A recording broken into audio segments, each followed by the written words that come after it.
Guys, Mist here again for another video today, and we are back with a different type of video. I never thought this day would come, but we're actually doing a different type of NHL video. As you can see, here's me. So this is my face cam. This is the face reveal. So yeah, we're gonna get right into this video in just a minute. So yeah, so this is me. I just want to explain what's going on in this. So I got my mic right here, I got my Logitech right there, that's the camera I'm using. I got a light right there, friggin' bright. And then I got a whiteboard here, which I'm going to be doing some things on. Got my computer right here for some things that I want to talk about during this video.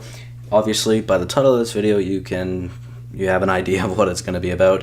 It's going to be about Draisaitl signing his contract and re-signing with the Edmonton Oilers today.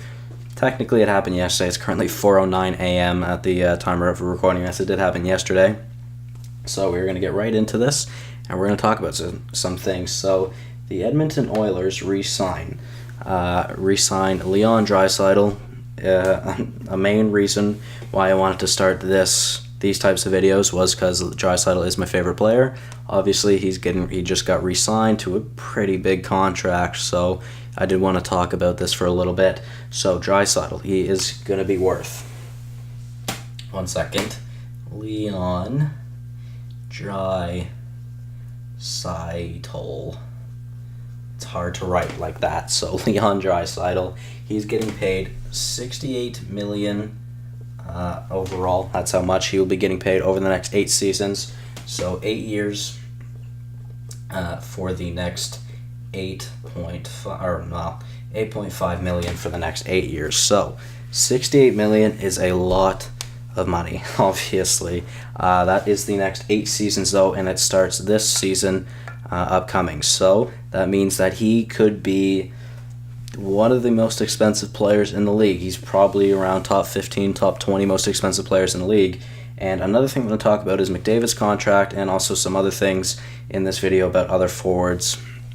So, what does this mean for the Oilers and Draisaitl? So Draisaitl, he was talking to some people about it. He's really happy with the contract. He didn't want that much. He didn't need that much either. He still got quite a decent amount, but he wants to make sure that there's still money to build a team around him and McDavid, obviously, because that's what Chiarelli is going to have to do. They're going to have to build around McDavid and Draisaitl, because that's like a solid, I believe that's 21 million combined with the two, which is quite a decent amount of money.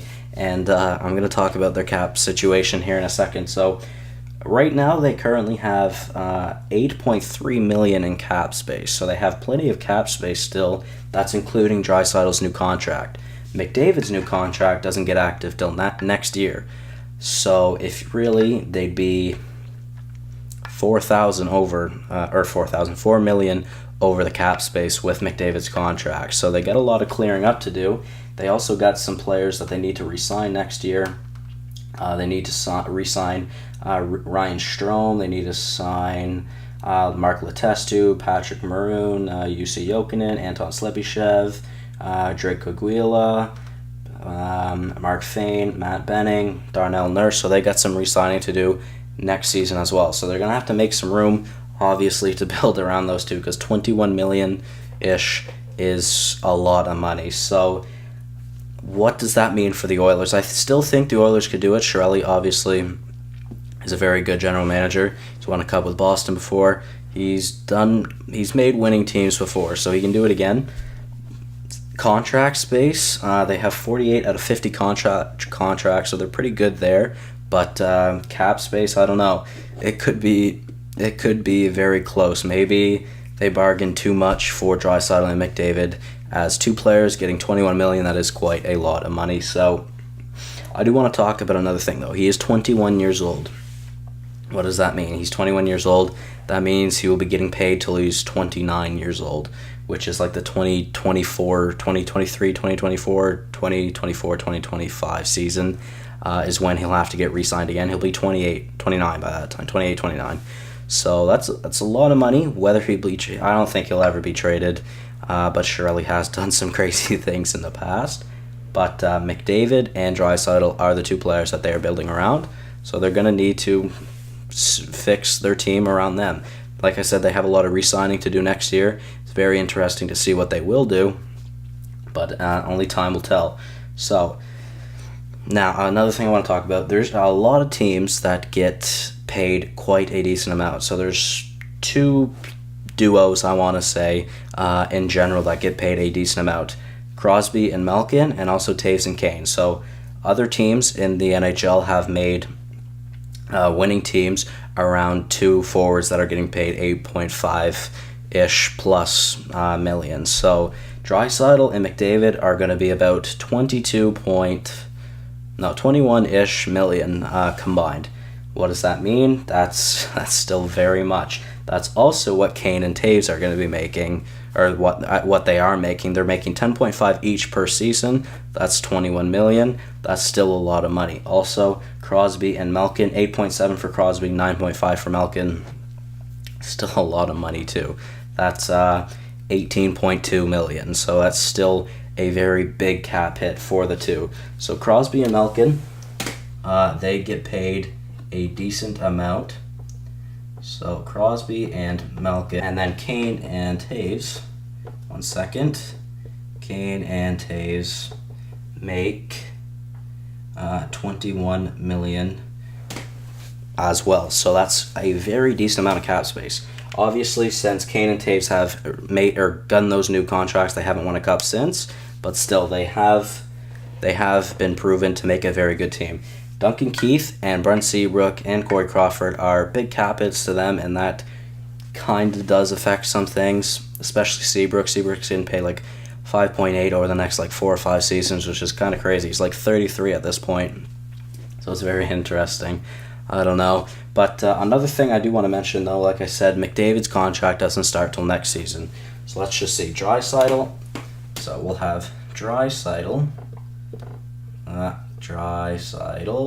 and McDavid. So they will be making 12.5 plus 8.5. That is 21 million.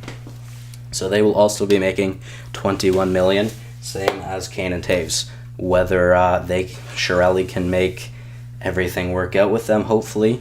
I really hope you guys can see that. I'm just looking at it. It's hard to see it, but I think you can kind of see it. I'll have to write those on that side next time. So, that's all I really wanted to talk about. Personally, my personal thoughts about it, I think that it is a reasonable contract. I think he does deserve a lot of money. I wonder if you guys could hear that. My window's open. I am very sorry. It's 4:16 a.m. Don't know why people are out on bikes. Alright, sorry about that. But like I said, my personal opinion, I think that is a lot of money for two players. 21 million. It's the magic. It seems to be the magic number. 21 million is a lot of money for two players. Like I said, it's definitely possible to create a winning team around them. It would be very interesting to see what Chiarelli makes with the next few seasons. Like I said, next season they got to re-sign Strome, Letestu, Nurse. So they got a few big signings to do next year as well. What they could do, to be honest, I don't know. Like I said, though, they got 8.3 mil in cap space. So that means they could go out to free agency. There's still some big free agents out there. They could really make a splash, maybe acquiring Yager, just for an example, because this could be 1 year where they could for sure go on a cup run without being very high into the cap space, because obviously McDavid's contract starts next year. It's a very big one. So I'm just very interested to see what goes down and see what happens. So that is going to be it for this video. Let me know what you guys think about these types of videos in the comments. It really means a lot. So if you guys are new and like the video, if you guys are new around here, just coming by the channel for the first time, make sure to subscribe for more content like this, and also more franchise modes to come. Can't wait for the release of NHL 18. Let me know what kind of videos you guys want to see of this kind. I really enjoyed this. So thank you guys so much for watching. Hopefully you all did enjoy, and I'll see you guys in the next one. Goodbye.